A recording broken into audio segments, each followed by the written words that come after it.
What's up, y'all? So this is my comprehensive analysis on the Robbins shark attack video, using a little bit of image adjustment and just taking a little bit of notes with some frame by frame analysis. So let's get right down to it. Right in the beginning of the video, we can see Cameron in the water. There's a body to the right of him that bumps into his right arm. So we see him kind of swinging, punching in the air a little bit. This kid fucking jumped up! Right here, he throws that punch. We can see that there's a flotation lifesaver device over here that he's avoiding, specifically because that fish bumps into him. He starts to notice other movement going on around here. Something's not right. So he's avoiding swimming in that direction. So as this is all going on, we start to see something coming out of the water over here. And I'll show you the frame by frame as we keep going, but what we can see is the dorsal fin of the shark and the head breaking the surface of the water as it's kind of swimming a little bit sideways at this angle, kind of beelining towards Cameron and calculating its range. So this is when it attacks Cameron right here. Oh my fucking god! So that's why you hear that reaction. Imagine if I can see it this clear. If I can see this clear, the shark right here, on this really low quality video, imagine how clear that these witnesses can see this. Oh my fucking god! So out of shock of that shark coming out of the water, beelining towards Cameron and attacking him, it's kind of like when you're filming something and you're just sitting there and they're like, whoa, and you know what I mean? So they see that, they turn away, they're like, oh my fucking god, then they turn it back. So this is where we're at now. The camera pans back. You can kind of hear the panic and the screams and the voices of all the witnesses. For whatever reason, Cameron's left arm is no longer visible. It's hard to distinguish whether it's amputated or whether he's holding his chest or his abdomen with it. So he's kind of doggy paddling.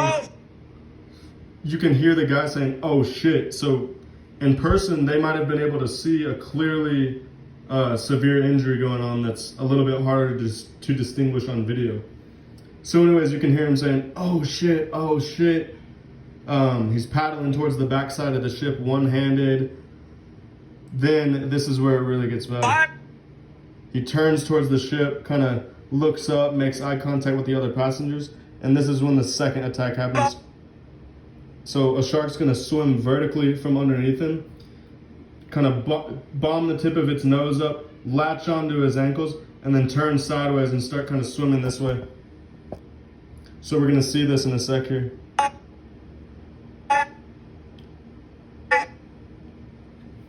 So now notice when I bring this back a little bit, you can physically see the little black beady eye of the shark as the nose bombs up, his mouth around here. Here's the tip of the nose, the mouth kind of opens up around here. It's latched onto either one or both of Cameron's legs.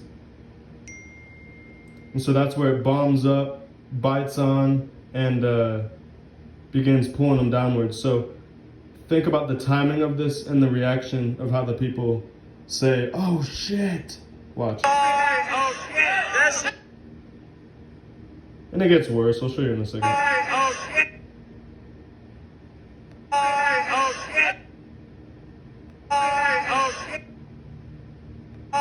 Oh shit! Oh shit! That's So at this point, Cameron gets dragged under the water.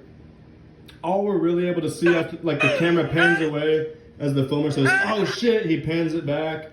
All we really see is that crimson red in the water when he turns it back. And the reason it fades away into darkness, like right here, because initially we're able to capture from the reflection of Cameron and the reflection off of the shark's bodies, we can see the light reflecting. So we're still able to get a little bit. But as Cameron goes deeper and deeper and we can no longer get that reflection off of his skin, it becomes harder and harder to see that pool of blood within the body of water. There's nothing really for the light to reflect off of. So that's why there's a lot of people arguing, oh, it's light interference from the lights on the boats. No, it's not. The light interference would be this pixelation below the red body. You see right here, like this blue pixelation, or for example, when I reverse the video and we see to the left, like over where my finger is right here, that's interference from the light on the boat. All right. When Cameron gets attacked right here, you can see where he is. You know what I mean? Right in front of the ropes right here. Pans away, pans back. That's the blood and potential other body parts in the water where Cameron got attacked, and as he's getting dragged down and the light has no longer anything to reflect off of, it dissipates into the darkness. So, no, that's not light interference. Yes, that's blood, and yes, Cameron got attacked by the sharks. So, just one more time, watching it through without, like, I'll let y'all watch it through without me saying anything, and then I'll do a quick version of a narrated, just me narrating it as it plays in real time. This kid fucking jumped up! Oh my fucking god! Oh, bye-bye! Oh shit! That's it! Hey, the buoy! Yo, this kid's fucking... Alright, so now I'm going to narrate that really quick. Alright, I'm going to do a quick narration as it plays along. So shark bumps into Cameron's arm, he punches in the water, shark pops up to the left, attacks him, Cameron freaks out, oh my fucking god, turns back, sees that Cameron's injured, he gets pulled under right here by another shark. Oh shit! Now they're kind of trying to help, they're like, oh grab the buoy, well it's far too late to help by then, he just got pulled under and ripped apart by sharks. So, I'll play it for you raw one more time now that I've played it raw. I've narrated the whole video, played it raw for you once, did a quick narration, now I'm going to play it for you raw again. This kid fucking jumped up! Oh my fucking god! Oh, bye-bye! Oh shit! That's it! Hey, the buoy! So, one of the last key points I'd like to emphasize is the audio, what the people say when they say it, why the camera turns around when it does, and just in terms of the witnesses, like the people who are filming freaking out. Right when Cameron gets attacked the first time, as you can see by this shark popping up clear as day, literally almost looks like a cartoon, like how clear and obvious that shark is right there, like a drawing of a shark. Right when that pops up,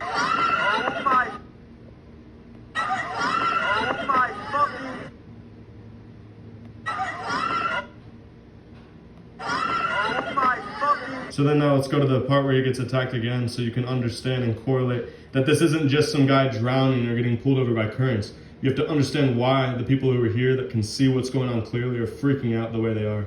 Oh shit! Bye-bye! Oh shit!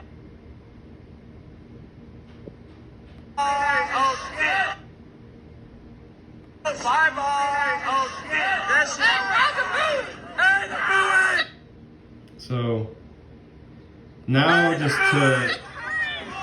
to kind of conclude everything, I took a bunch of still shots. So this is just going to go into detail on just what you're seeing shot by shot. So here's in the very beginning, we can see the silhouette of Cameron's head, his left arm right here, kind of his body. You can kind of see the shadowing of the riblets and whatnot, and here's his right arm. So this is right in the beginning where there's some big fish, probably a shark, that's bumping into his right arm that he's kind of pushing off. All right. So then that's where we see he's kind of sitting there like, what the hell? Looking in that direction. We see him throw that punch with his right arm into the water, you know, and that's like a perfect silhouette of somebody throwing a punch. You know what I mean? Left arm kind of tucked up, right arm straight. So anyways, we can see he's punching. He felt that fish bump into him. He's like, what the heck is going on? So right after that is where we start to see this big beast over here make itself present. You can see it kind of turning sideways, kind of sticking its eye and its head and its dorsal fin out of the water, calculating its range of where Cameron is. And that's when you can really start to see it. Clear as day, really. It's pretty ominous and scary that here's the dorsal fin boom, head. It's the eye. It's just, you know, has its mouth gaping open a little bit. It's just crazy that we're able to capture that just with a little bit of adjustment on this very blurry footage.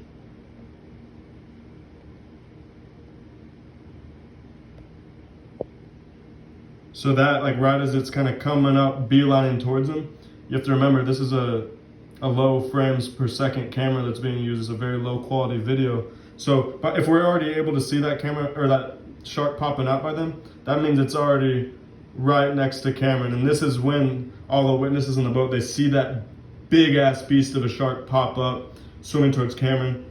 That's when they freak out. Oh my fucking God, is what he says. Turns the camera away. When he turns back, we can't see Cameron's left arm. We can only see his right arm. He's kind of paddling one-handed. We don't know if he's holding his torso. What the hell's going on? With this specific contrast I have said, it almost looks like you can see straight up blood kind of flowing into the water around him. I don't want to say that's what it is, but it probably is. But here he is kind of turning his head towards the boat. You can see him like he's looking up, he's panicked, he's kind of got that, oh shit, this might be it. And then that's when shark pops up. There's its eye, there's its mouth.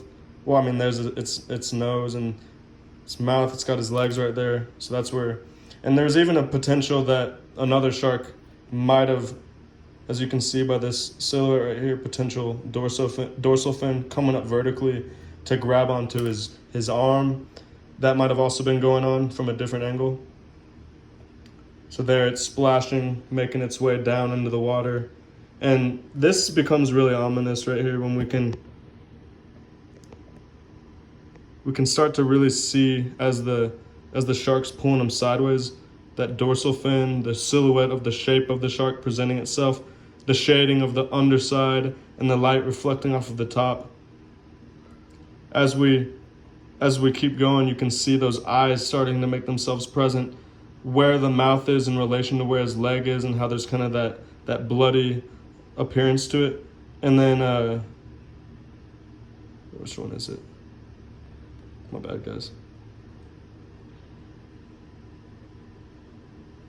Like right here, you're even able to start seeing its fins at the angles that they would be at, and for a shark, you know what I'm saying? Like, this is as clear pretty much as it gets on this low quality of a video, proving that this is a shark attack. You know what I'm saying? Like, this isn't a mystery right here. Fin, enormous belly, dorsal fin, beady black eyes. So that's where it pulls him under. Cameraman freaks out. Oh shit, turns away, turns back. And that's where you get that crimson pool. We're still able to capture a little bit of the reflection of what's going on in the water. And then it kind of fades away as his body is further and further away from the surface. So that's basically when the video ends and the camera turns away. And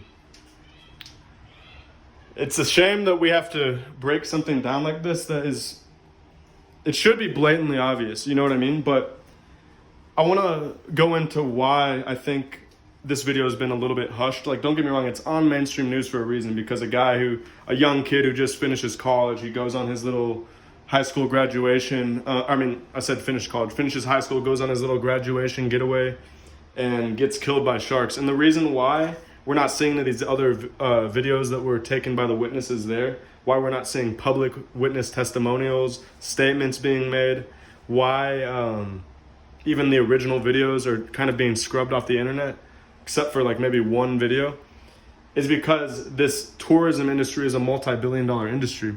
And so something as seemingly harmless as one video of a kid getting torn apart by sharks basically is enough to reduce by millions of dollars every year the amount of people that might go and take vacations over to a specific given area. So there's more of like an agenda behind why we're seeing bot comments and things like that in the comment sections that are saying, no, he was pulled under by a riptide. No, it wasn't a riptide. No, we see the flotation device. The currents weren't that insane. We can see the light reflecting off the water. It wasn't some super strong current. They're in the Bahamas, so no, it wasn't super cold water. This guy didn't have hypothermia. He didn't just sink down. I timed out exactly why the people who were filming reacted the way they did when they did, why they said, oh my fucking God, and kind of freaked out, turned the camera away, why Cameron was swimming. It's just, I laid it all out for you. So now all you have to do is use a little tiny bit of common sense, because I spoon-fed most of that common sense to you. So with that, without further ado, rest in peace to Cameron. I'm sorry that your family had to go through this. My condolences. And I hope that they can accept the truth and find real closure, because being in denial, maybe thinking that the guy's lost at sea, no, all the people who were on that boat saw clear as day what happened. I was able to edit a little bit of footage on my iPad and see clear as day what happened. So I think it's time for other people to respect and honor this deceased man and speak with truth about him. There's no need to lie or deny what actually happened. Speak with truth, and let's learn and become better as a result of this. And to any of the people who are witnesses there that aren't coming forward and making public statements, shame on you. You know what I'm saying? Whether the kid was dared to jump off the boat, whether he got pushed off, whether he was like, no, I'm gonna do it, and people were trying to stop him and he did it, shame on y'all for not going out and speaking the truth in public. You know what I'm saying? That's very shameful, and y'all show a complete disregard for human life. So this isn't about virtue signaling, fuck all that, but the point is, we need more truth in this world, and that's all I'm here to do. So, peace.